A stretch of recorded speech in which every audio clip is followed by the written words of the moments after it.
Hi, I'm Joe, and this is Aerodite.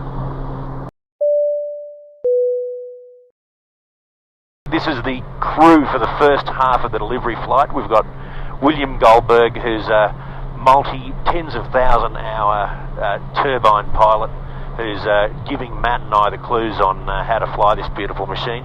And of course we've got Matt, aka Dad, in the back today. He's going to jump in the front when we do a pilot change when we get to Greenland. So we departed Gander, Newfoundland about an hour and a half ago, and we've got about an hour and 20 to run before landing at Greenland. So this is a bit different to a normal flight. Right. What firstly, when you're ramping up to an Arctic ocean crossing, especially in a single engine aircraft, what are things that you look for, and what's your sort of first go-to from a safety and a preparation standpoint? Mitigation mindset. Yep. Yeah. Weather. Well, I guess backing up before that, deciding well in advance what your no-go items are. Okay. For instance, weather. Strong headwinds, convectivity. Of course, this part of the world doesn't get a whole lot of convectivity, but when they do get big storms, they're big nasty no-goes. So what you're talking topping out at high flight levels, you're only getting around these things, you're not getting over them. Correct. And I can imagine, look, we're over an 8/8 cloud base at the moment. It's overcast at about 24,000. We're at 29, so we're 5,000 above it. But I mean, I can imagine these things could be embedded as well, which makes it even harder. Exactly. As a matter of fact, some of the things that we want to consider is we don't have NexRad up here in this part of the world, so we lack strategic planning. All we have is a strike finder and active radar. Yep. So, and the active radar is only good at a decent resolution. What, 40 miles? Yeah, we're really looking at 50, 60 miles max. Yep. So as far as strategic planning, if we had to hunt around significant storms with only a 60-mile look ahead, we could be bingo fuel before we get to a place. Well, we could. Yeah, exactly. Run out of fuel.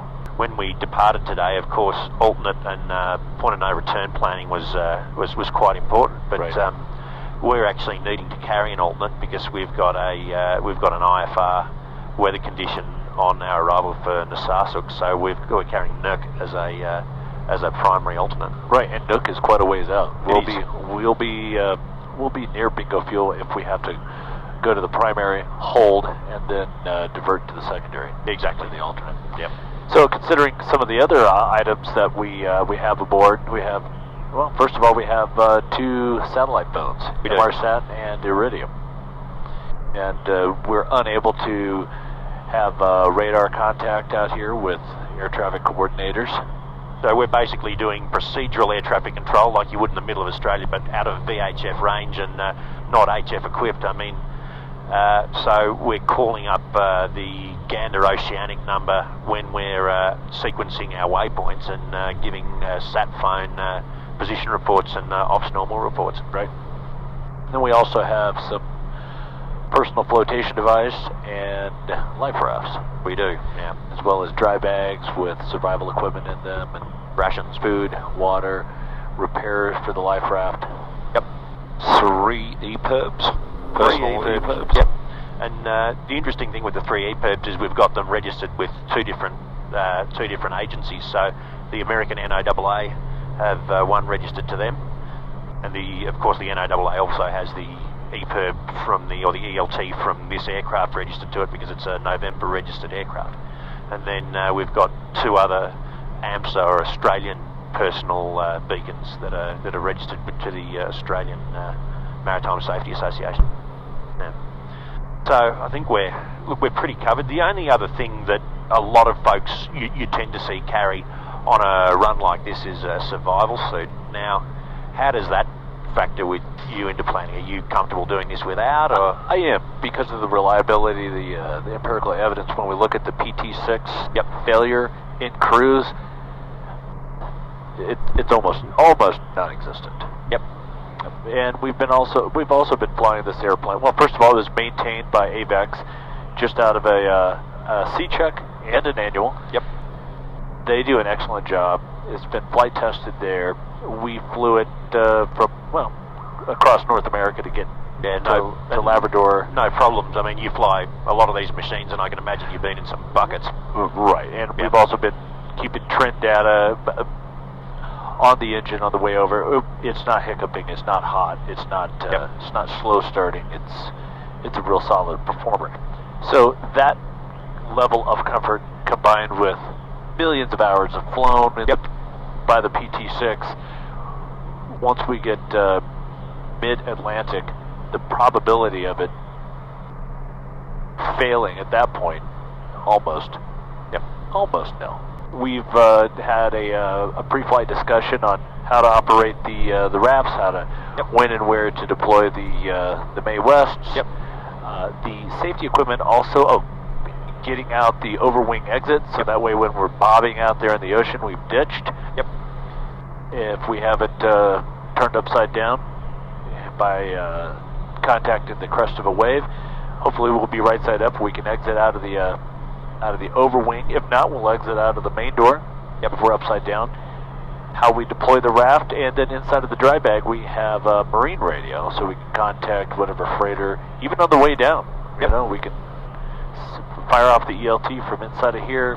And on that note, Will, from flight level 290, how many minutes do you think we'd have?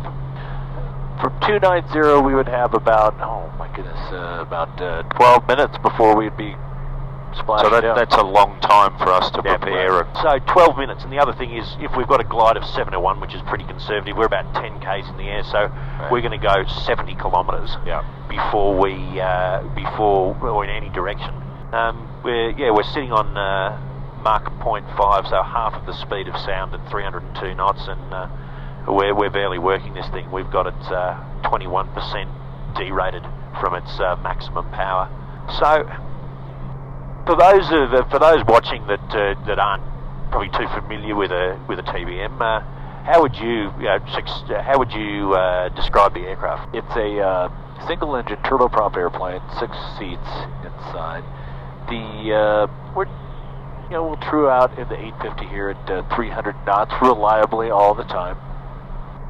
Up to 31,000 feet for, a conservative leg would be 1,500 nautical miles. Right. That's got some legs on it for a small machine.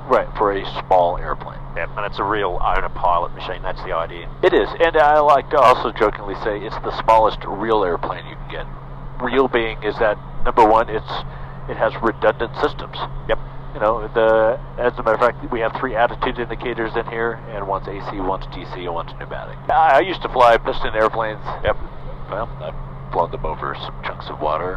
Night IMC over the mountains, and then once I got into turbine flying, boy, it's hard to go back. Well, guys, thanks once more for watching. It's been a blast so far, and make sure to subscribe to our channel, and make sure to share the videos so we get more folks that are interested in it being able to see it. And we'll see you a little further on in the trip. Thanks, guys.